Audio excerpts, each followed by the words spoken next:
बिस्मिल्लाहिर्रहमानिर्रहीम। आज हम कैटेगरीज के अंदर जो प्रोडक्ट्स होती हैं उसके एट्रीब्यूट सेट करना सीखेंगे। अगर हम BLE डिवाइस के अंदर BLE रिस्ट वॉच की प्रोडक्ट के अंदर जाते हैं ना, तो इसके एट्रीब्यूट सेट करने हैं। तो वो जब हम एट्रीब्यूट इसके सेट कर देंगे तो यहाँ पे आप देखेंगे डिस्क्रिप्शन, रिव्यूज और इनके दरमियान में एक एट्रीब्यूट आ रहा होगा।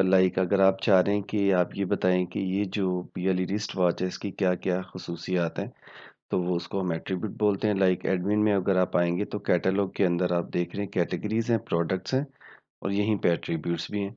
तो एट्रीब्यूट में हम सिंपल एट्रीब्यूट में आएंगे और ये सारे एट्रीब्यूट्स आ रहे हैं। तो यहाँ पे एक नया एट्रीब्यूट ऐड करने की कोशिश करते हैं। उसका नाम हम रखेंगे BLE A+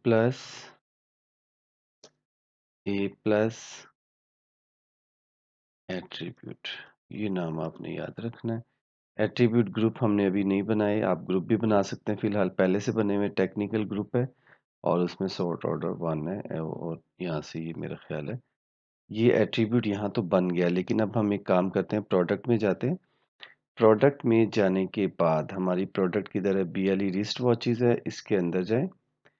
इसमें आने के बाद ना यहाँ पे आप एट्रीब्यूट्स में आएं और यहाँ पे प्लस दबाएं और यहाँ पे देखें कोई BLE के नाम का एट्रीब्यूट आ रहा है, BLE A+ attribute. This is A+ category attribute. मेरा ख्याल है ऐड हो गया। यहाँ पे आप इसको सेव कर दें। अब अगर आप यहाँ पे आके आप देखें ज़रा, हम ऐसा करते हैं यहीं से रिफ्रेश करने की कोशिश करते हैं। तो ये देखें डिस्क्रिप्शन और रिव्यूज़ है। अगर मैं इसको रिफ्रेश करूँगा तो यहाँ पे एक नई चीज़ आ गई जिसका नाम था स्पेसिफिकेशन। तो जब आप स्पेसिफिकेशन पे आ रहे हैं तो ये देखें वही टेक्निकल ग्रुप है जिसमें BLE A+ एट्रीब्यूट है और ये लिखा हुआ है दिस इज A+ एट्रीब्यूट।